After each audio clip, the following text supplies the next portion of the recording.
Bonjour Grégoire. Bonjour Thierry. Bon, on va commencer par du foot. Alors, il y a du bon et du moins bon. Voilà, exactement. Ligue Europa, 16e de finale, deux clubs français à l'extérieur. Ça s'est bien passé pour Lyon. Ça s'est bien moins bien passé pour Saint-Etienne qui jouait face à Manchester United. Je vous propose de traverser la Manche tout de suite. Regardez, deux frères sur le terrain. Paul Pogba côté Red Devils et son aîné Florentin côté vert, sous les yeux de leur maman dans les tribunes d'Old Trafford. Mais ni l'un ni l'autre ne se sont vraiment illustrés hier soir. La star Zlatan Ibrahimovic qui a encore fait souffrir Stéphane Ruffier, le gardien. Encore car en 4 ans passés en France sous le maillot du PSG, le géant suédois avait totalisé 14 buts face à Saint-Etienne. Sous le maillot de Manchester, il en a inscrit 3 de plus, un triplé pour le 3-0. Score de cette rencontre, match retour à Saint-Etienne le 22 février. Ruffier a le temps de s'y préparer. Lyon avait les crocs, c'est facile, sur la pelouse des Néerlandais de la Z Alkmaar. L'OL s'est baladé, succès 4-1. Ouverture de Touzard, ce jeune garçon champion d'Europe des moins de 19 ans qui s'est offert son premier but en professionnel. Ensuite, il y a eu un beau doublé d'Alexandre Lacazette et conclusion de Ferry. Lyon s'est mis en bonne position pour la qualification pour les 8e de finale de cette Europa League. Ce sera ensuite un match retour qui aura lieu jeudi prochain, donc à Lyon. Bon, Lyon avait les crocs, on reconnaît là la griffe de Grégoire Tournon. Joli. Je la note pour plus tard, celle-là. Allez, maintenant on va parler de Tessa Worley quand même. Parce qu'il faut en parler, il faut remontrer ces belles images de Tessa Worley, championne du monde hier. C'est le 2e titre pour la France, son 2e titre à elle sur ces mondiaux. Ça se passe à Saint-Moritz en Suisse. Regardez, après l'or dans l'épreuve par équipe, Tessa Worley s'offre le titre mondial du slalom géant. Son 2e sacre planétaire dans cette spécialité. Après celui obtenu il y a 4 ans en Autriche, la skieuse du Grand Bornand, elle a 27 ans. Elle domine le géant du haut de son 1m57. En Coupe du Monde cet hiver, elle a remporté 3 courses et s'est offert 3 deuxièmes places. Grande favorite hier, elle a résisté à la pression. Après une première manche parfaite, elle s'impose finalement avec 34 centièmes d'avance sur l'américaine Schifrin. Avec 2 médailles, la France est 2e au tableau devant la Suisse, 2 médailles d'or. Aujourd'hui, géant homme à suivre sur France 3. Les mondiaux de biathlon, ça se déroule à Orfilsen, c'est en Autriche. Petite déception pour la star Martin Fourcade, triple tenant du titre et champion olympique de l'individuel. Il a terminé à la 3e place hier. Alors en individuel, une faute au tir, c'est 1 minute de pénalité. Le Pyrénéen a raté 2 tirs. Excellent skieur, ça n'a pas suffi. Victoire de l'américain Bailey, 2e pour le tchèque Moravec. Prochain objectif du français, le relais samedi. Et pour le moment, dans ces mondiaux, Martin, il a 1 médaille d'or, 1 d'argent et 2 de bronze. Voilà pour le biathlon. Et il est allé saluer à la fin le grand vainqueur, le vétéran, parce qu'il est plutôt âgé. C'est son premier titre pour ce garçon Bailey. Tennis à présent. À Rotterdam avec 2 mauvaises nouvelles, 2 défaites pour les Français. Regardez ces Français, c'est pour commencer Gilles Simon, stoppé au 2e tour aux Pays-Bas. Le Français 24e mondial a été battu par Dominic Thiem, l'Autrichien, 8e du classement, tête de série numéro 2 ici. C'était leur 6e confrontation, 4e succès l'Autrichien. Le score 6-4, 7-6 et au prochain tour, Thiem affrontera un autre Français, Pierre-Hugues Herbert, issu des qualifications. Autre défaite tricolore, celle de Richard Gasquet. Il est en haut de votre écran. Le Biterrois 19e, dominé par le Tchèque Tomáš Berdych, 13e mondial, 7-6-6-1. Berdych mène désormais 9 victoires à 7 devant Gasquet. Et il faudra suivre le duel entre le Croate Marin Cilic et Joe Wilfried Tsonga. Un petit mot de handball, Thierry. Championnat de France, clôture de la 15e journée. Belle opération pour Nantes en mauve. Grâce à leur victoire à domicile 27-23 face à Dunkerque, les Nantais, 2e du classement à 1 point du leader PSG. Et Saint-Raphaël complète le podium. Dunkerque est 11e sur 14. Et pour terminer, on va saluer la belle performance de cette jeune fille. Elle s'appelle Mélanie Astle. C'est la première femme à avoir intégré le championnat du monde de course aérienne. Et pour la première épreuve de sa 2e saison à elle, la pilote française monte sur la 3e marche du podium de la Challenger Cup. L'ouverture de la saison du Red Bull Air Race se déroulait à Abu Dhabi aux Émirats Arabes Unis. Et la Challenger Cup, c'est l'antichambre en fait de la Masterclass. Masterclass donc pour l'élite. Et il y a 3 Français qui se sont classés dans le top 10. On va les citer. Messieurs Ivanov, Levaux et Brinjot. Prochaine étape, ce sera à San Diego aux États-Unis. Et je demande à William Lémergie s'il veut bien m'envoyer là-bas pour que je puisse participer. Au bord de l'eau, comme tout est beau, quel renouveau. Paris au loin nous semble une prison. On a le cœur plein de chansons. Jean Gabin qui chantait dans le film La Belle Équipe. Eh ben, ça se passait en banlieue, mais c'était une banlieue qui était quand même très campagnarde. Et c'est pour ça que vous allez voir, ça a beaucoup changé. On va en parler avec Béatrice Benoît-Gonin. Bonjour Béatrice. Bonjour Thierry. Alors on va découvrir l'atelier Grognard. Grognard à Rueil-Malmaison, en banlieue parisienne donc. Et c'est une très bonne idée d'avoir fait une expo comme celle-ci parce que ça balaye 100 ans de peinture et 100 ans de banlieue. Et vous allez voir qu'entre 1850 et 1950, la physionomie effectivement a totalement changé. Alors pourquoi la banlieue parisienne? Parce que beaucoup de peintres sont à Paris, sont parisiens eux-mêmes. Donc soit ils y allaient quand ils étaient petits et puis c'est surtout qu'ils ont besoin de campagne, de verdure. Alors il y a certains qui vont descendre dans le sud et puis il y en a d'autres qui vont aller peindre la banlieue, les bords de Marne, parfois même jusqu'en Normandie.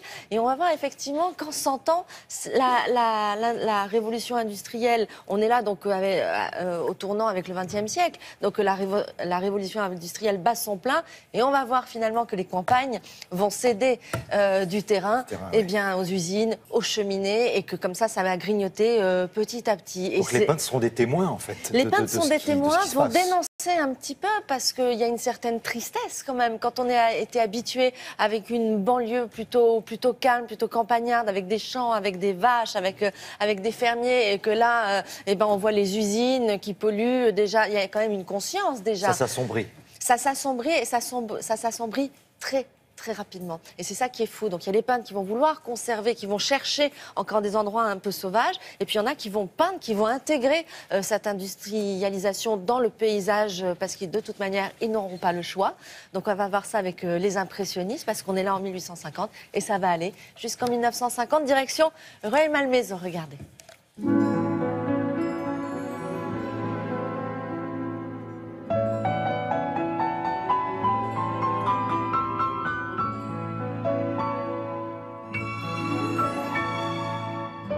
En ce 19e siècle, les artistes habitués à peindre dans des intérieurs bourgeois à Paris vont avoir envie de prendre l'air. La banlieue va devenir un vaste terrain de jeu avec des paysages et une nature variée. Proche de Paris, il est donc facile de s'y évader le week-end, chevalet et pinceau sous le bras. À l'époque, la banlieue ressemble par endroits à la campagne profonde. Elle est encore épargnée et demeure à l'état sauvage, habitée seulement çà et là. Pour certains peintres, cet isolement est une invitation à la solitude et à la contemplation.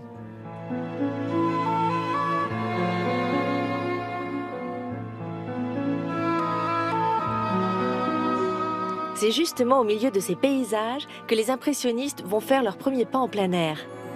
Édouard Manet peint une maison cachée derrière la végétation à Rueil-Malmaison, tandis que Berthe Morisot peint les travaux des champs à Bougival. Pissarro, quant à lui, peindra les chemins boueux de Pontoise, tout comme son ami Cézanne, qui peint ici une rue de Auvers-sur-Oise.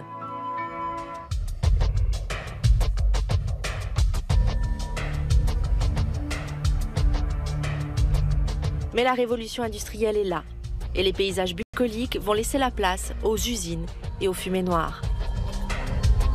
Comme le paysage change, la composition des tableaux aussi.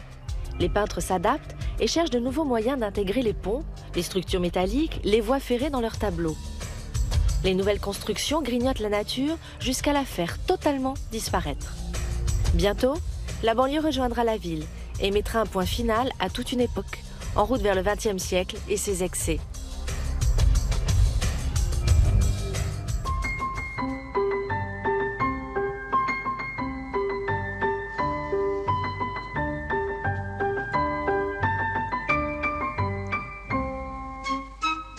Mais la banlieue, ce n'est pas que ça.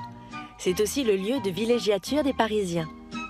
Finalement, le paysage urbain va entrer dans les mœurs et les loisirs vont s'y développer dès le début du XXe siècle. Cabotage, sport nautique, pique-nique, etc. vont séduire à nouveau les peintres et les touristes. Même si la nature n'est plus, la vie continue. C'est sûrement ça le progrès. les peintres, premiers journalistes des temps modernes. Premier reporter d'images finalement de ce qui se passait de manière plus ou moins objective. Il y a toujours une interprétation, mais là on voit bien quand même qu'ils étaient témoins première loge. Donc c'est à voir à Rueil-Malmaison, à l'atelier Grognard jusqu'au 10 avril. Merci beaucoup Béatrice. Avec le Brexit, et là ça s'aggrave, il semblerait que tout s'arrête. Voilà, plus d'Erasmus. C'est ça Alban ?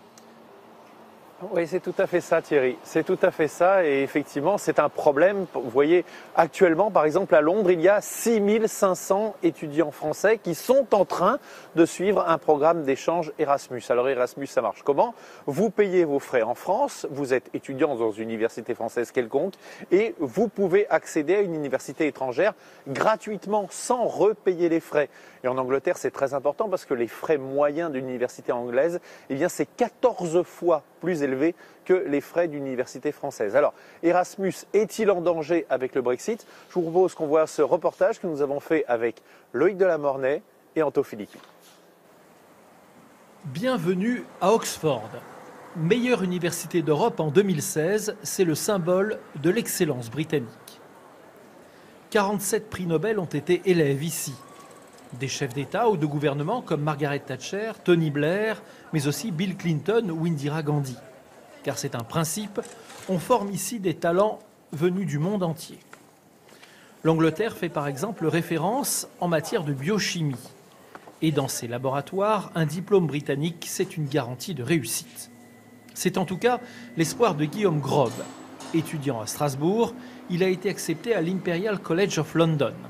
Il veut faire de cette année outre-Manche un atout pour son CV. Pour moi, c'était une université de choix. S'il fallait faire une année à l'étranger, c'était celle-ci. En 30 ans, 3 millions de jeunes Européens ont pu profiter, comme Guillaume, d'une bourse Erasmus. Le principe, c'est gommer les différences entre frais d'inscription aux universités et ainsi ouvrir des passerelles. Je suis inscrit à l'université de Strasbourg. Donc j'ai payé mes frais d'inscription à l'université de Strasbourg, donc je n'ai pas payé de frais d'inscription à l'Imperial College. Alors que c'est très très cher. Alors que c'est très très cher. Il faut savoir qu'un étudiant britannique ou européen paye 9000 livres par an. Début mars, avec le déclenchement de la procédure de Brexit, tout pourrait changer. Alors le Royaume-Uni devra-t-il quitter le système Erasmus ? La question inquiète jusqu'aux responsables des grandes universités. 15% de nos étudiants sont européens et nous sommes inquiets que ce nombre baisse. Nous avons également 17% de notre personnel d'encadrement qui vient d'Europe. Nous avons peur qu'ils soient débauchés par des universités dans leur propre pays.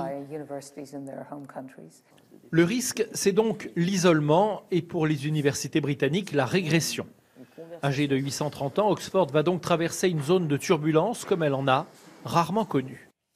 Bon, Alban, restons optimistes. Les instances européennes, le gouvernement anglais, peuvent-ils ou vont-ils faire une exception pour le programme Erasmus ?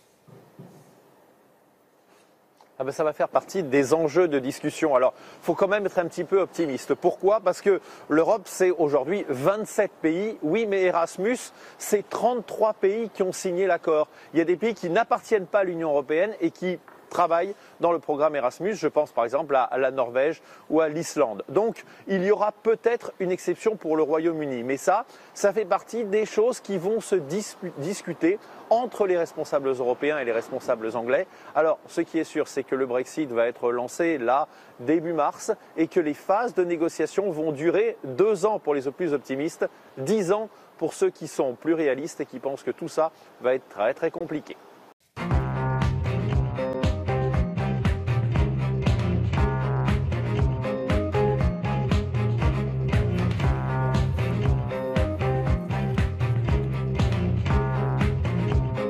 Frédéric, bon, vous êtes bien installé. Allez, on va réfléchir un petit peu, ça va nous faire du bien. Oui, c'est une réflexion sur la presse que je vous propose ce matin et sur le rapport vraiment bizarre que nous avons, nous autres Français, envers les informations, cette manière que nous avons de n'entendre que ce qui nous arrange. Parce que l'affaire Fillon est encore très présente dans les journaux ce matin. Voyez ici La Croix ou bien la couverture du Parisien aujourd'hui en France. Le parquet a annoncé hier, vous le savez, qu'il continue son enquête. Eh bien, rien que ça, cette seule info peut être interprétée de 2 manières complètement différentes. Ceux qui n'aiment pas François Fillon diront « Tiens, l'enquête progresse, c'est donc qu'il y a quelque chose ». Ceux qui aiment François Fillon diront à l'inverse « Tiens, comme par hasard, la justice n'a encore rien annoncé de concret, c'est donc qu'il n'y a rien ». Chacun voit ce qu'il arrange, toujours. Mais il y a quelque chose d'encore plus inquiétant. Au début de cette affaire, François Fillon disait qu'il s'en remettait à la justice, qu'il espérait même que la justice travaillerait vite pour l'innocenter, mais désormais, revirement. Vous voyez, dans le Figaro, je m'en remets au suffrage universel, dit-il, c'est la coupure du bas, et précise le Parisien, ça veut dire que même s'il était mis en examen, eh bien, François Fillon se présenterait probablement. Le camp Fillon ne reconnaît pas, dit-il, la légitimité du parquet national financier. Vous vous rappelez sa phrase, pourtant, imagine-t-on le général de Gaulle mis en examen. C'est donc bien ce qui s'appelle un revirement. Un revirement. Mais le problème, c'est que la justice et la presse sont-elles encore entendues par les électeurs qui n'ont pas envie d'entendre ce qui ne les arrange pas? Par exemple, les revirements des hommes politiques. Voilà 20 ans que je travaille, voilà 20 ans que j'entends les gens de droite dire « de toute façon, la presse et la justice sont de gauche » et les gens de gauche dire « de toute façon, la presse et la justice sont de droite ». Ça fait 20 ans que j'entends ça. Alors on va sortir de France, allons en Suisse. A priori, les journaux suisses n'ont aucune raison d'avoir un parti pris en matière de politique française. Eh bien voilà ce que dit la Tribune de Genève. Il est amusant ou inquiétant que François Fillon soit encore soutenu par 20% des Français, je cite. Cela illustre l'état de délabrement politique de la France, je cite encore. L'article nous trouve incroyables, nous autres Français qui savons si bien nous voiler la face. Et il n'y a pas que les Suisses qui se moquent de nous. Au Canada, en Suède, en Allemagne, nous dit le Huffington Post, un candidat soupçonné comme les François Fillon aurait arrêté au bout d'une semaine un monsieur interrogé par Libération, dit la même chose. En Suède, les ministres vivent dans 60 mètres carrés, mais nous aimons nous voiler la face et ne pas voir ce qu'ils font d'éventuellement malhonnête, illégal. On ne sait pas, on verra ce qui se passe. Je ne parle pas forcément que de François Fillon, c'est valable absolument pour tout le monde, gauche, droite, extrême droite. À propos de l'extrême droite, le Parisien nous rappelle que Marine Le Pen, elle aussi, est engluée dans une affaire similaire, une histoire de collaborateurs parlementaires employés de manière anormale, elle aussi. Pourtant, Marine Le Pen est encore plus haut que François Fillon dans les sondages. Donc la lecture de tous ces articles étrangers est vraiment attristante, parce qu'on a l'impression qu'on passe aux yeux du monde, nous, les électeurs français, pour des électeurs arriérés, malhonnêtes intellectuellement et dans une sorte de république bananière, je vous assure. Lisons la presse étrangère, on verra pourquoi on passe. Alors heureusement, il n'y a pas que la politique politicienne dans la vie. Vous lirez dans le Figaro une idée du Parlement européen. Le Parlement européen veut légiférer en matière de robotisation. Alors, ce n'est pas la question de savoir si les robots vont nous piquer nos emplois, ça c'est autre chose. Là, l'Europe dit que les robots, les drones par exemple, devraient porter une plaque d'immatriculation, une boîte noire, et que leurs propriétaires soient obligés d'être assurés. Parce que les robots sont de plus en plus présents dans la vie, dans nos vies, de plus en plus proches de nous. Donc en cas d'accident avec une machine, qu'est-ce qui se passe? Ou avec une voiture autonome, par exemple, avec un drone.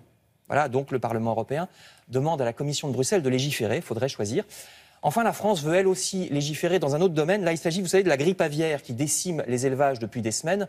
Il faut revoir le modèle de production du foie gras, dit cet article, parce qu'actuellement, c'est un éleveur qui fait naître les canetons, un autre éleveur qui les engraisse, un troisième qui les abat, avec circulation des canards à chaque fois. Donc ça fait circuler les maladies, évidemment. Alors le ministère de l'Agriculture commence à se dire, selon cet article, qu'il faudrait revenir à un système de production plus artisanal chez une seule et même personne, un seul et même agriculteur, ce qui serait plus sûr contre les maladies. Article sur le site internet de France Info.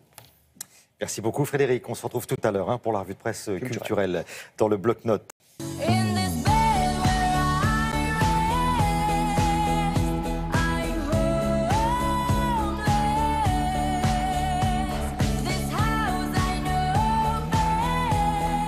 Un chiffre important. Bonjour Brigitte. Bonjour. Chaque année en France, 60 000 femmes sont diagnostiquées d'une tumeur bénigne du sein et 10 000 sont opérées.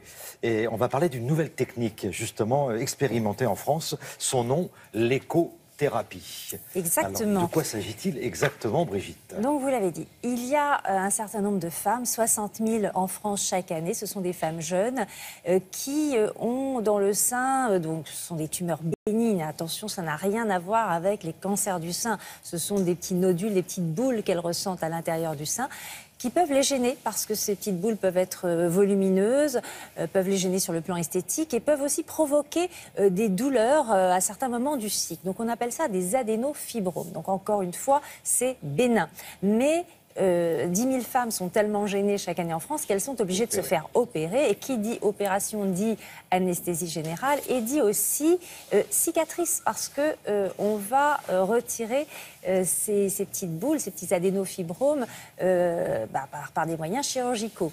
Alors effectivement, il y a une nouvelle technique qui vient d'apparaître et qui se propose de traiter de façon non invasive, une sorte de machine donc, qui va traiter par ultrason, sans chirurgie, sans bistouri et donc sans cicatrice. Et nos autorités de santé ont donné leur accord pour qu'une grande étude soit réalisée dans 12 centres en France qui pratiquent cette technique sur 150 femmes qui vont continuer avec la chirurgie traditionnelle, 150 femmes traitées par l'écothérapie, donc ces ultrasons qui sont une technique donc externe, non invasive, et au bout du compte, eh bien, on regardera le résultat. Donc comment fonctionne cette écothérapie, mode d'emploi en images.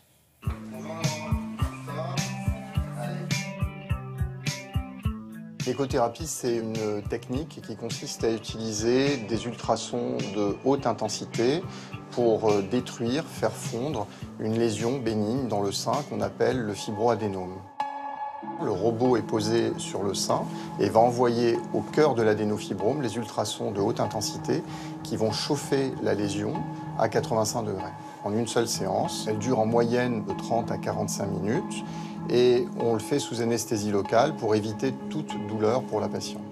Là, on voit bien l'adénofibrome, qui est cette formation qui est ici, et on voit bien les traces blanches des zones qui ont été traitées par les ultrasons et les zones qui sont restées un peu plus noires, où il n'y a pas encore eu de traitement par les ultrasons. Les tissus vont se nécroser, vont se détruire et vont être éliminés de façon naturelle à travers les vaisseaux. L'élimination se fait sur plusieurs mois. On obtient une réduction de volume de l'adénofibrome de l'ordre de 50% au bout de 6 mois et de l'ordre de 70 à 80% au bout d'1 an. Donc c'est sur plusieurs mois que le processus se fait. Voilà Sheila, donc là on va faire le contrôle d'échographie 6 mois après le traitement. Alors là on voit très nettement une trace blanche à l'intérieur de l'adénofibrome, ce qui prouve que les ultrasons ont très bien fonctionné. Là, on a plus de 50% de diminution de taille à 6 mois. Donc c'est très bien, c'est une bonne nouvelle.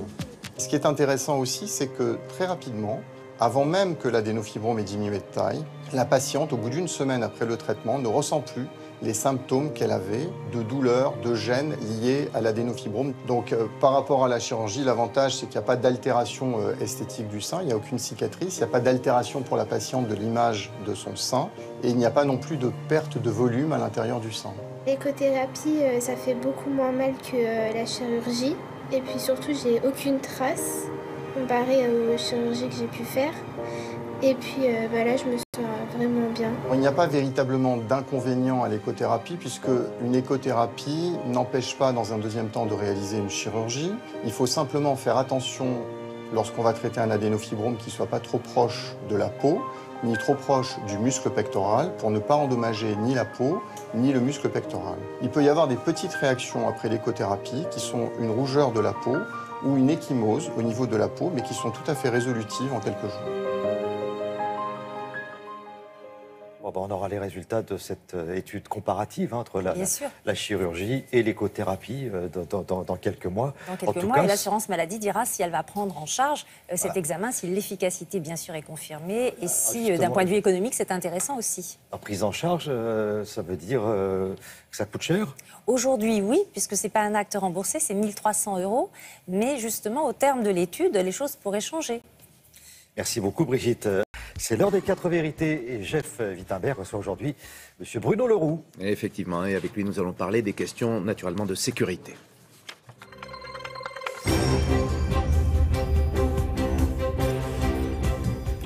Bonjour Monsieur Leroux, on l'a dit ce matin dans nos différents journaux, le jeune Théo est sorti de l'hôpital hier. Où en sont les enquêtes menées par l'IGPN, la police des polices, dans cette affaire ? Je veux d'abord lui souhaiter un bon rétablissement. C'est une bonne nouvelle qu'il sorte de l'hôpital, il souhaite se reposer. Pendant qu'il se repose, l'enquête continue. La justice fait son travail, la justice fera son travail. Nous lui avons donné tous les éléments pour cela, absolument tous. Et donc, elle doit travailler en toute sérénité, c'est-à-dire dans le calme. Un autre jeune homme, Mohamed, a été lui aussi entendu. Il aurait été victime d'un des policiers qui a participé à l'arrestation de Théo. Quel est le calendrier de la remise des conclusions ? J'ai lu ce témoignage et sans attendre dès la fin de la lecture de l'article, j'ai saisi l'IGPN, l'inspection générale de la police nationale, pour me dire la réalité sur ce témoignage et pour le livrer à l'enquête, parce que cela devait s'ajouter, se traiter dans le cadre judiciaire et dans le cadre de l'enquête qui a été ouverte, la justice à son rythme. Je souhaite bien entendu que l'enquête puisse être menée le plus rapidement possible. Mais là encore, le ministre de l'Intérieur que je suis veut être d'une responsabilité totale. Quand il appelle au calme pour laisser la justice travailler, ce n'est pas lui-même pour commenter son action. Dans Envoyé spécial sur France 2, hier soir, on a entendu le policier qui est mis en cause dire expressément qu'il s'agissait d'un geste accidentel. Je reparle de l'affaire Théo et non pas d'un viol. Est-ce que ces propos vous paraissent crédibles, à vous qui êtes ministre de l'Intérieur? C'est son témoignage.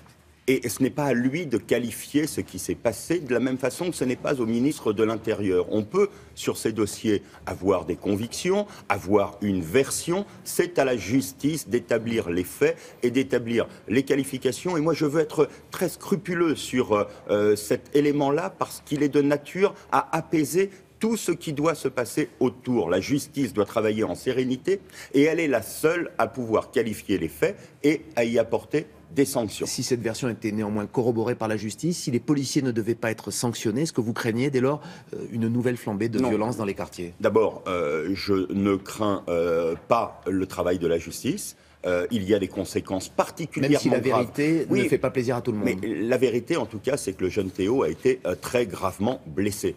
Et qu'il doit donc y avoir des explications qui soient données. Et des sanctions qui puissent être prises si ce n'a pas été fait et si les interventions n'ont pas été faites de bonne façon. Ça, c'est à la justice de le dire. Pour le reste, la solidarité avec Théo, la compassion que l'on peut avoir, l'émotion, ne justifie en rien les violences, en rien. Et on peut manifester aujourd'hui cette émotion, cette compassion, sans casser, sans brûler. Et c'est pour cela qu'à chaque fois qu'il y a des exactions qui sont commises, il y a des interpellations qui sont faites par les policiers, et je veux les en féliciter. 11 624 policiers blessés en 2016, on l'entendait dans nos journaux, c'est à peu près le même chiffre qu'en 2015, c'est un chiffre qui reste très élevé. Et on ne doit pas l'oublier, les policiers, les 150 000 policiers de notre pays payent un lourd tribut à la protection de notre territoire et de nos concitoyens. 500 d'entre eux sont blessés chaque mois, plus de 10 000 chaque année, de gravité différente, mais ils payent un lourd tribut à ce qu'ils apportent à nos concitoyens, leur protection. De nouvelles tensions ont eu lieu. Vous en parliez vous-même hier soir, encore à Bobigny. On n'est pas encore dans la situation à peu près redevenue normale que vous évoquiez hier. En matière d'activité policière, je parlais de normalité en matière d'activité policière. Mais il y a toujours des tensions, vous le voyez bien, avant même qu'on connaisse le verdict dans l'affaire Théo. Mais il y a toujours des tensions, et c'est pour cela que je veux sans cesse rapprocher la police de la population. Rapprocher la police de la population, d'ailleurs, cela part d'abord par ce que nous faisons en matière d'effectifs sur le terrain. Vous savez, il y a un théorème qui ne trompe pas. Il y a d'autant moins de problèmes qu'il y a plus de policiers sur le terrain. Et la façon dont on avait supprimé ces dernières années, notamment dans les quartiers les plus sensibles, les policiers du quotidien, pour ne faire qu'une police d'intervention, c'est-à-dire une police qui était sous-dotée en effectifs, n'était absolument pas la bonne politique. Ce dont ont besoin nos quartiers, ce n'est pas de moins de policiers, c'est de plus de policiers. Monsieur Leroux, au-delà du chiffre, du nombre de policiers, il y a aussi la façon dont les policiers agissent. Vous avez lu la tribune il y a 2 jours, publiée par un certain nombre d'artistes, d'élus, qui prétendent, qui affirment qu'il y a aujourd'hui dans la police nationale des policiers racistes qui viennent d'un parti qui n'est pas nommé, mais dont on comprend très bien qu'il s'agit du Front National. Est-ce que vous êtes sensible à ce phénomène? Est-ce qu'il existe? Mais dans les 150 000 policiers, on y retrouve ce que l'on retrouve chez tous les Français. C'est-à-dire des opinions politiques qui peuvent être très différentes. 57% des policiers votent pour Marine Le Pen, selon un sondage Cevipof publié en octobre 2016. J'attends, mais c'est au ministre de l'Intérieur, alors peut-être de leur adresser... Est-ce que cela vous pose un problème? Mais moi, je veux leur adresser un message de confiance dans l'action qu'ils mènent, et je veux leur dire qu'ils doivent être les premiers à défendre les valeurs de la République. Et si j'estime qu'ils ne le font pas, alors il y a des sanctions, parce que quand on ne fait pas son travail dans un cadre républicain, il y a des sanctions, plus de 2000 chaque année, contre des policiers qui ne sont pas intervenus de la bonne façon. Mais cela ne doit pas jeter l'opprobre sur les 150 000 policiers qui font un travail exceptionnel et qui ont toute ma confiance. S'il devait s'avérer qu'un certain nombre d'entre eux penchent vers des solutions qui, pour moi, ne sont pas inspirées des valeurs de la République, alors c'est au ministre de l'Intérieur que je suis de les convaincre. S'il devait s'avérer, ou vous savez déjà que ces idées-là sont plus présentes dans la police nationale? D'abord, elles ne sont pas présentes en matière d'intervention et je demande à chaque policier de ne pas intervenir en fonction de convictions politiques, mais en fonction de la formation qui a été la sienne et du travail qui lui est demandé par sa hiérarchie en matière d'intervention. Mais pour le reste, dans le débat politique, je m'adresserai bien entendu dans cette campagne aux policiers et aux gendarmes de notre pays pour leur donner le cap. Qu'entend suivre le gouvernement après l'élection, les propositions qui vont être les nôtres, et je leur dirai de défendre la République. Et j'essaierai de démontrer le fait que certains candidats, et notamment une candidate, n'est pas aujourd'hui dans la défense des valeurs de la République. Alors vous parliez des effectifs de la police. Dans moins de 3 mois, ce sera la fin du quinquennat de François Hollande, qui avait promis une augmentation de ses effectifs. Vous savez qu'il y a une polémique là-dessus. Par exemple, le député Éric Ciotti expliquait en octobre, il y a quelques mois, que les effectifs de police avaient plutôt baissé, notamment sur un rapport de la Cour des comptes entre 2011 et 2015. Quels sont les chiffres? Allez-vous en avoir? Le rapport me sera remis d'ici quelques minutes au ministère de l'Intérieur, un rapport de l'Inspection générale de l'administration et de l'Inspection générale des finances. Je le rendrai public en début de semaine à l'Assemblée nationale pour que la vérité... Il dit, j'en donnerai le détail bien entendu, mais il dit que les engagements qui ont été pris par le président de la République ont été tenus et que l'augmentation du nombre de policiers dans notre pays qui était annoncée par le ministre de l'Intérieur est bien entendu la réalité. Et Bernard Cazeneuve tenait absolument à ce qu'il n'y ait pas le moindre polémique possible sur le fait que des postes de policiers ont été supprimés massivement, nous mettant en difficulté sous le quinquennat précédent, et que plus de 9000 ont été recréés sur ce quinquennat. Et vous affirmerez, vous prouverez que ces 9000 postes de policiers et de gendarmes ont été créés pendant 5 ans. Mais bien entendu, c'est l'objet de ce rapport que de dire très précisément, en regardant les documents budgétaires et en regardant les arrivées sur le terrain, de donner aux Français, à la représentation nationale, c'est d'ailleurs mardi lors des questions d'actualité que je donnerai ces éléments, mais ils doivent être clairs, il doit être clair que les engagements qui avaient été pris par Bernard Cazeneuve ont été totalement tenus. Eh bien, vous entendu. Merci beaucoup Bruno Leroux, c'est à vous Thierry, très bonne journée. Je vis la vie que j'ai choisie aux 4 coins du monde. Je vais de pays en pays dans une folle ronde. Vous imaginez comme ça en train de courir comme ça sur la plage. Il y a la plage, il n'y a pas que ça là où on va aller. Non. On va aller sur une île, La Palma. La Palma, c'est aux Canaries, les îles des Canaries. Alors pour vous situer tout de même, l'archipel des Canaries, c'est 7 îles qui se trouvent au sud du Maroc. On les imagine souvent un petit peu plus au nord. Non, non, c'est au sud du Maroc, au niveau de l'Ayoun. On est l'île la plus proche du Maroc, c'est Fuerteventura, qui est à une centaine de kilomètres de la côte. Donc ça veut dire quoi? Ça veut dire qu'il fait bon, qu'il fait doux. Et donc moi je vous emmène à La Palma. À ne pas confondre avec La Palma, qui est une ville de Grande Canaria, mais je vous emmène sur l'île de La Palma. Alors, les Canaries, souvent quand on en parle, ça nous inspire un petit peu le tourisme de masse, des îles très fréquentées. C'est vrai pour certaines d'entre elles. Oui, c'est vrai, c'est la rançon de la gloire, c'est parce que là-bas, la vie est douce et agréable. Mais ce n'est pas vrai pour toutes les îles, c'est pour ça que j'ai choisi de vous emmener à La Palma. C'est une île qui est plus en retrait et qui est plus protégée par exemple des vols charters qui n'ont pas accès à cette île. Alors, il n'y a pas forcément de vol direct, mais c'est un mal pour un bien, parce que voilà, il y a moins de fréquentation. D'autre part, il n'y a pas de grand complexe hôtelier et il y a la nature. On va à La Palma pour la randonnée. Randonnée dans le nord de l'île pour découvrir une forêt primaire, dans le sud de l'île pour découvrir les volcans. C'est aussi là-bas qu'il y a le ciel le plus pur du monde. Je vous propose d'y aller. Thierry, allons-y. Ah, je vous suis. Vous pensez les îles Canaries envahies par le tourisme de masse? Détrompez-vous. L'archipel regorge de coins secrets, de nature explosive et de petits villages au charme désuet. Quelques lois de protection de l'île, telles que le renoncement aux vols charters et aux constructions de grands complexes hôteliers, ont fait de La Palma une île à part. La Palma est une île qui englobe tous les types de paysages présents dans l'ensemble de l'archipel des Canaries. Au nord, il y a des terres sauvages avec la présence d'une grande forêt primaire. Et au sud, c'est tout l'aspect volcanique qui fait apparaître un relief plus escarpé. Il ne pleut pas souvent aux Canaries. Pourtant, vous y découvrirez une forêt primaire vieille de millions d'années, aussi verte que gigantesque. Ce sont les brumes, poussées par les alizés, qui arrosent en permanence cette forêt de lauriers et de fougères. Ce sont aussi elles qui lui ont permis de se maintenir quand, il y a 10 000 ans, la sécheresse l'a décimée presque partout ailleurs en Méditerranée. On trouve tout type de chemin pour la randonnée. Vous pouvez accéder à de petits sentiers adaptés à la balade. Et pour les plus sportifs, il y a de véritables terrains de trekking. Il y en a vraiment pour tous les goûts. La dernière éruption volcanique de La Palma remonte à 1971. En résulte ce paysage lunaire à arpenter à pied ou en vélo. Un parcours, le GR 131, vous guidera sur la route des volcans. Et toujours plus haut, au centre de l'île, un lieu des plus surprenants, accessible à tous par la route, l'observatoire Roque de los Muchachos. Nous sommes au sommet d'une montagne. Les vents ici sont très secs. Ce sont les alizés. Ils viennent de l'Atlantique et sont stoppés ici par les hauts sommets. Avec cette particularité, les nuages se retrouvent en dessous de nous. C'est pour cela que nos télescopes sont installés ici. Et notamment le plus grand télescope optique du monde, avec un miroir principal de 10,4 mètres de diamètre. Sachez que des tours organisés vous permettront d'aller le voir au plus près.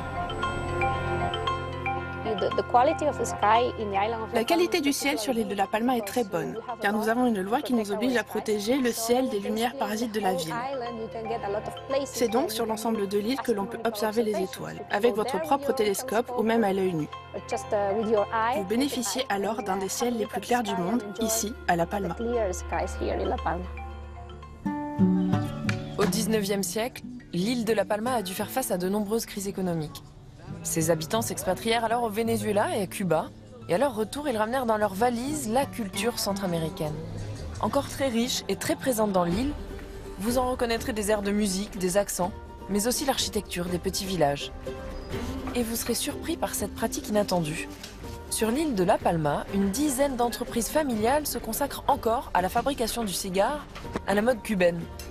Mais pas d'export de cette denrée rare. Pour y goûter, il vous faudra vous y déplacer. Enfin, n'oubliez pas que La Palma est une île. Pas question d'en partir avant d'avoir foulé du pied ces plages de sable noir. À mon avis, il va y avoir du monde à La Palma. Ah, bah oui, c'est ça le paradoxe. Oui. C'est que c'est une île protégée, mais avec des reportages comme celui-ci, vous vous rendez compte, c'est magnifique. Alors justement, si vous voulez y aller, moi je vous conseille d'y aller entre mai et juin, parce qu'on peut y aller toute l'année, mais mai-juin, on va savoir pourquoi, c'est la période creuse. Donc allez-y, pour y aller, vous pouvez vous renseigner auprès de Altai Canarias, c'est une agence locale francophone qui va vous aider à tout préparer. Les informations sur le site internet.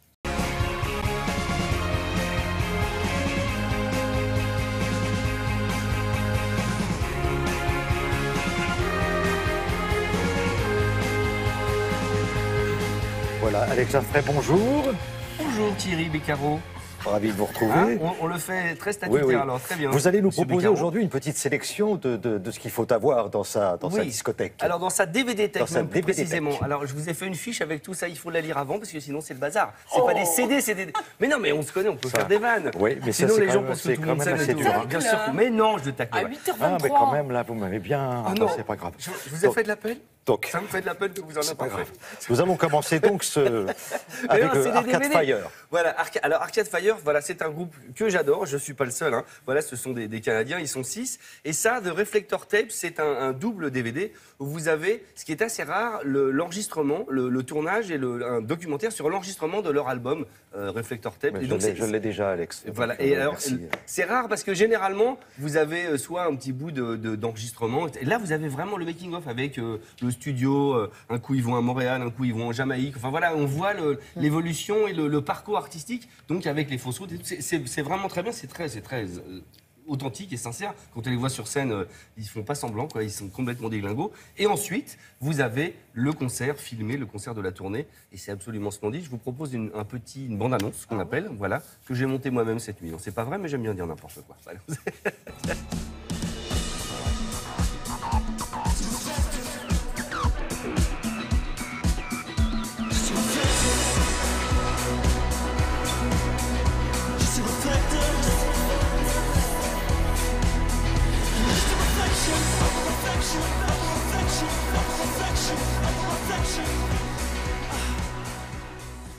Donc ça, c'est Arcade Fire. Ouais. Je suis un petit peu court, je l'avoue, sur Sharon Jones. Sharon Jones, dont on a parlé assez récemment et qui nous a quittés cette année.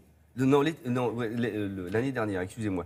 Sharon Jones, voilà une jeune femme incroyable avec une voix, une carrière qui a commencé sa carrière à 45 ans. Ça veut dire que longtemps on lui a dit bah non, vous êtes trop petite, vous êtes un petit peu trop ronde, puis votre voix c'est bizarre, puis vous êtes trop vieille, et puis voilà. Et en fait, à 45 ans, avec son groupe, je perds la mémoire aujourd'hui, excusez-moi, The Dap Kings, voilà, elle a absolument cartonné. Elle a commencé une belle carrière et malheureusement on lui a diagnostiqué un cancer en 2013. Et elle nous a quittés en novembre dernier. Il y a un magnifique documentaire qui passe sur Netflix, c'est pour ça que je vous en parle, qui raconte justement le retour en grâce de Miss Sharon Jones, voilà. Et je trouve que c'est plein d'optimisme, et ça donne envie de se dire, c'est jamais fini en fait. Tout est possible. Tout est possible, tout rebondit à chaque fois. Regardez, c'est très joli. In the 1980s, Sharon Jones was working in a series of jobs that included a corrections officer. Correction officer at Rikers. She doesn't have a radio hit, but she has a huge audience all over the world. Please welcome back Sharon Jones and the Dap Kings.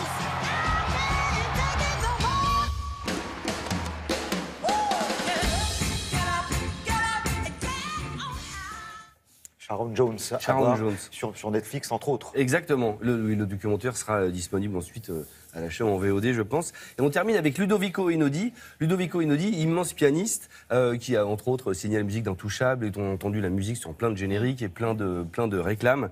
Voilà, c'est son 13e album qui ressort dans un coffret, un très joli coffret qu'on voit ici, voilà, avec dedans des inédits. Vous avez par exemple, il a fait un concert, je ne sais pas si vous avez vu, ça a pas mal buzzé sur Internet, où on le voyait avec son piano sur une banquise, où c'était justement pour une prise de conscience sur l'écologie. C'était très très joli. Donc Elegy for the Arctic, voilà, tout ça est là-dedans, avec en plus un DVD tourné au Royal, un concert tourné au Royal Albert Hall, vous savez, la grande salle circulaire qu'on adore, dans laquelle d'ailleurs je vais faire, je pense, ma salle à manger au Royal Albert Hall. Moi je vis ça dans la vie, je veux habiter au Royal Albert Hall.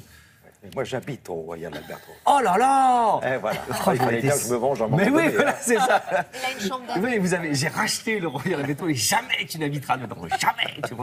C'est de bonne guerre. On l'écoute? Oui, normalement, il y a un extrait. C'est prévu. D'accord.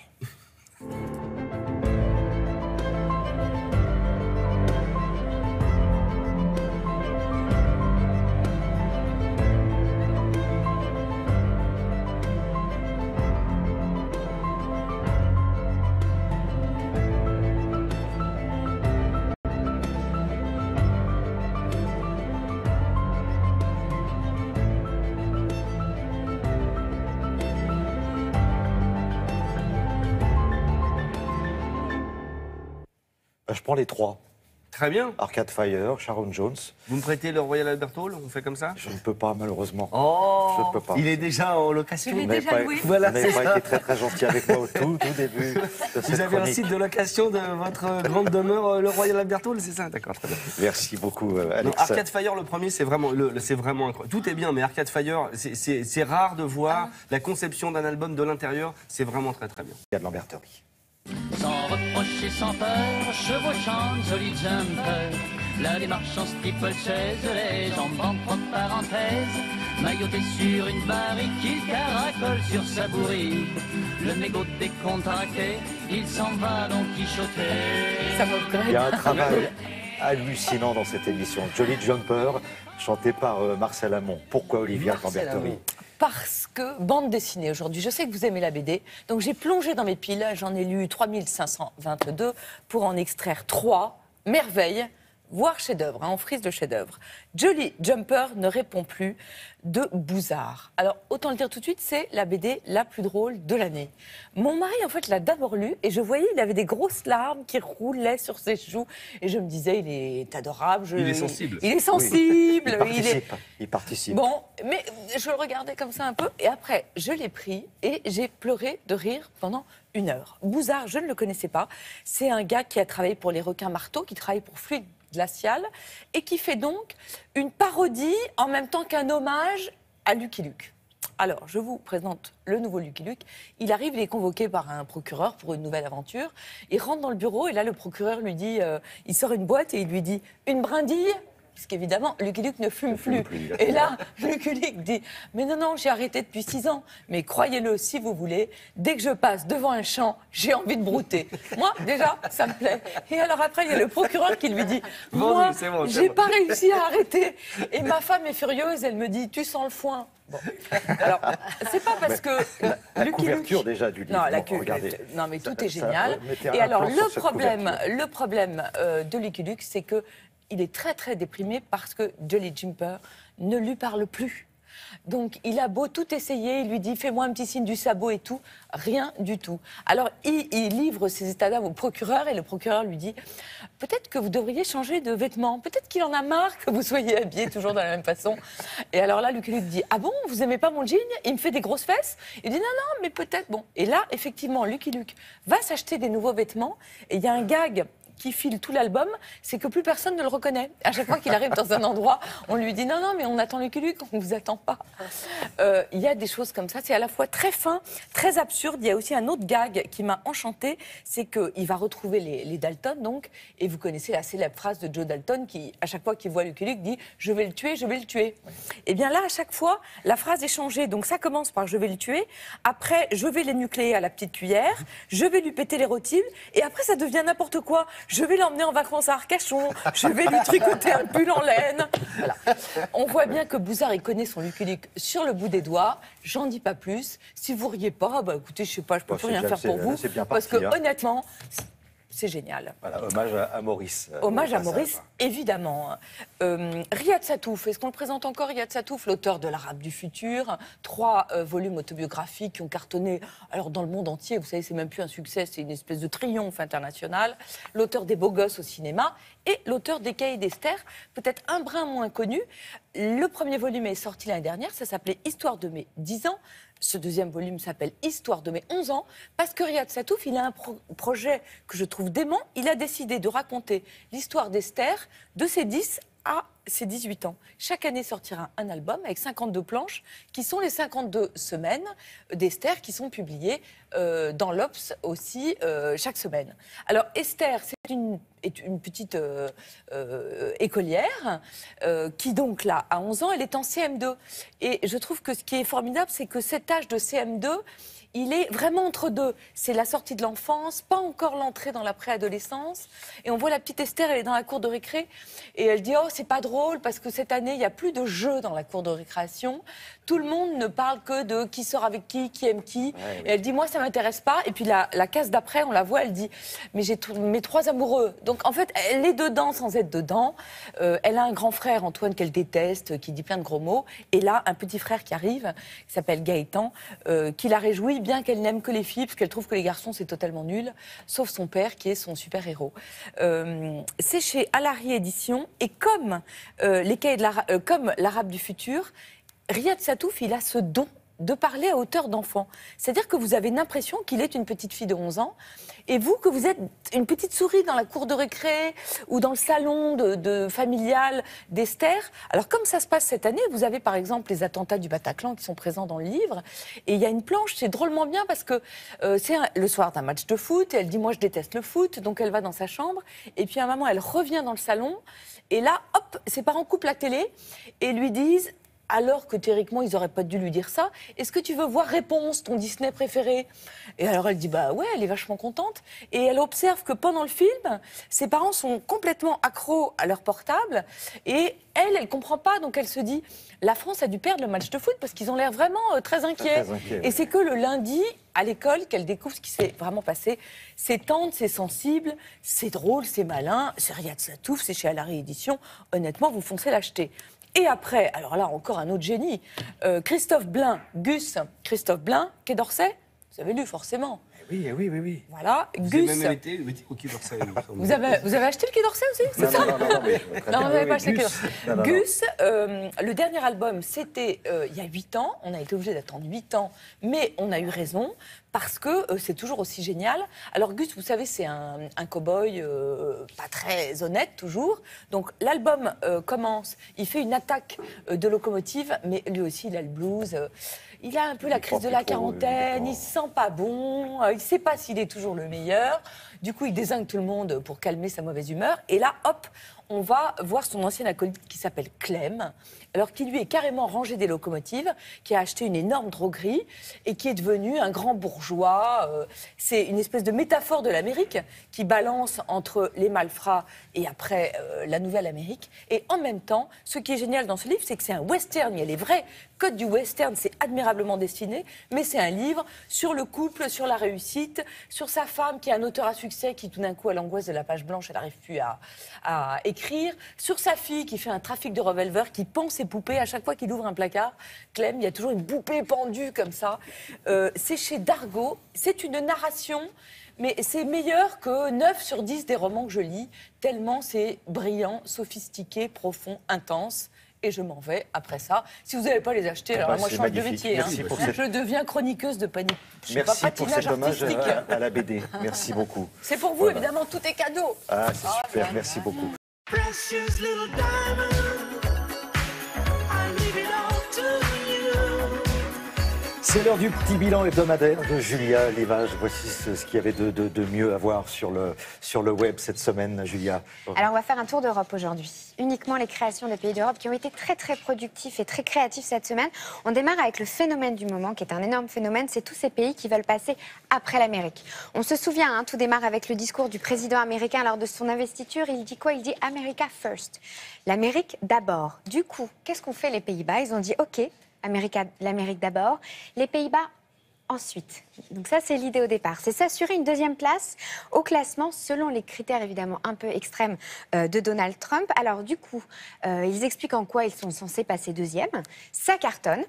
Là, ensuite, on va reprendre évidemment la syntaxe trumpienne. Le discours est volontairement simpliste, arrogant, absurde, très insolent.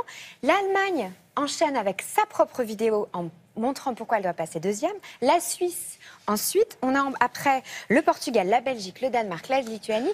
D'une petite initiative, c'est devenu un mouvement européen énorme. Et c'est ça qui est très drôle, c'est que chacun y va de son insolence, de sa provocation. C'est de l'humour un peu grassant, je vous préviens, mais ça fait un énorme buzz. This is a message from the government of the Netherlands.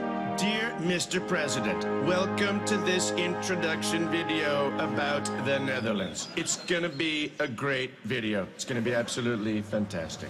This is an introduction video about Germany, the best country in Europe. Better than the Netherlands, bad people the Dutch.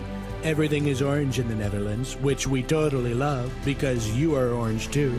Welcome to this introduction video about Switzerland, the sexiest country in Europe. Look at those mountains, those big fat mountains. We're not flat like, for example, the Netherlands. They're so flat, total disaster. We are the sunniest country of Europe. In Denmark, it rains all the time. In Netherlands, it rains all the time. In Germany, it rains all the time. Instead, we have the sun. So much sun! Our sun is so big that you won't even need to spend all the money to look orange. Spectacular orange, Mr. President. On dirait une espèce de battle. Oui, c'est exactement ça. C'est vraiment très, très drôle. On enchaîne avec l'Angleterre. Donc, l'Angleterre, ce qui se fait beaucoup sur les réseaux sociaux, l'idée, c'est le challenge idiot, toujours que se lancent les touristes. Ça va être de déstabiliser la garde royale anglaise. Ça ne marche jamais.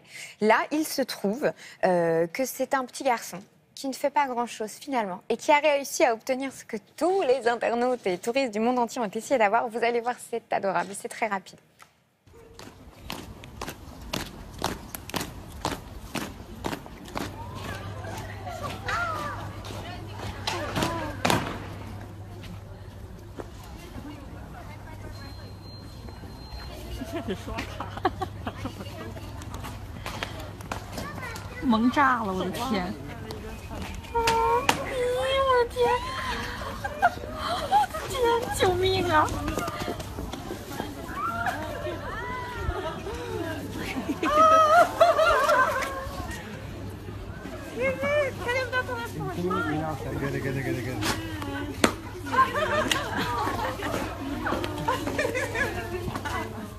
Des dizaines de millions de vues et une visite gratuite. Ce que la vidéo ne dit pas, c'est qu'ils ont fait la visite avec le garde. Ça fait sensation sur Internet. On part en Allemagne maintenant avec un très très joli projet. C'est un étudiant dans une école de cinéma qui a fait sa vidéo. Il a fait sa pub pour une marque de basket connue. Et puis, il l'a mis sur les réseaux sociaux. Sauf que cette pub, elle est d'une qualité incroyable, à faire pâlir les meilleurs centres de communication et sociétés de publicité. C'est un énorme buzz. Ce que l'histoire ne dit pas encore, mais je pense que ça va pas tarder, c'est que cette vidéo, évidemment, touchante et positive, elle a été envoyée au service de communication et de publicité de cette très, très, très grande marque. Elle a fait 12 millions de vues.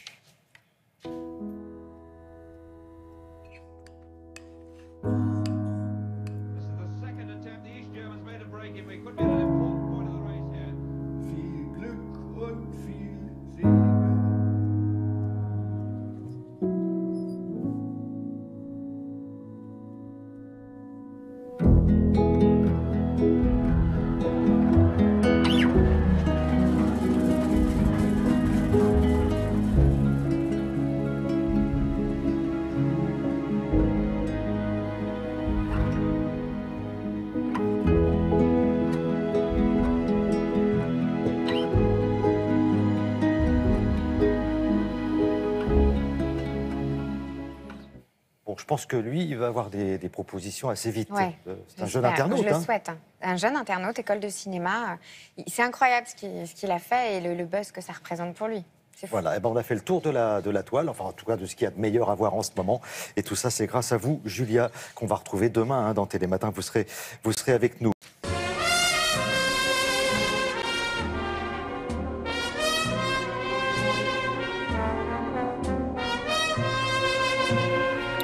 Cinq dernières minutes. Je ne sais pas si vous aurez 5 minutes. En tout cas, on y va, Frédéric. Actualité musicale, justement, dans les pages culturelles des journaux ce matin. D'abord, un classique.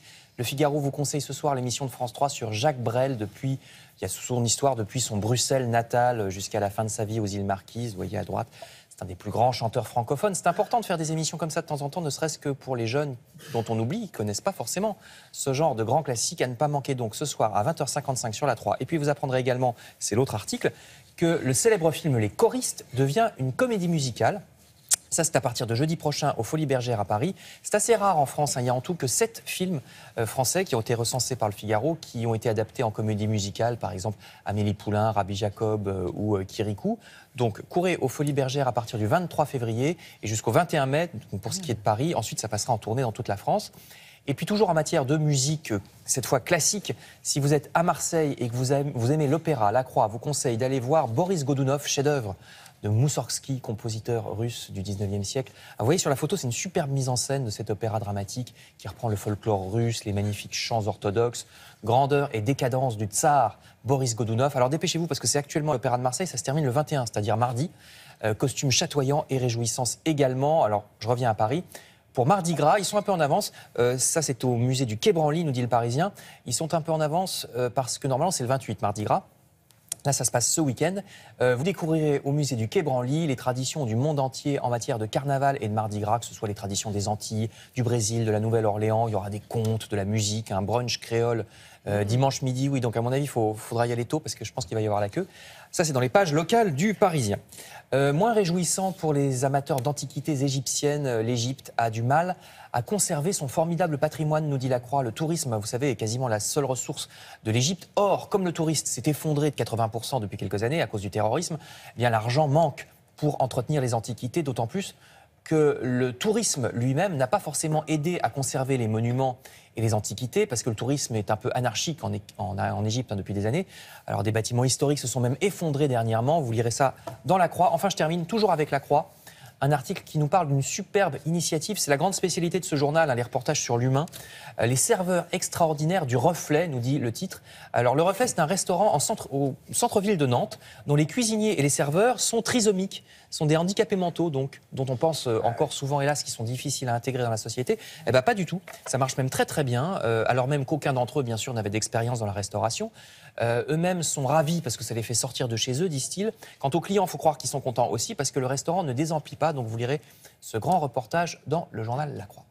Merci beaucoup.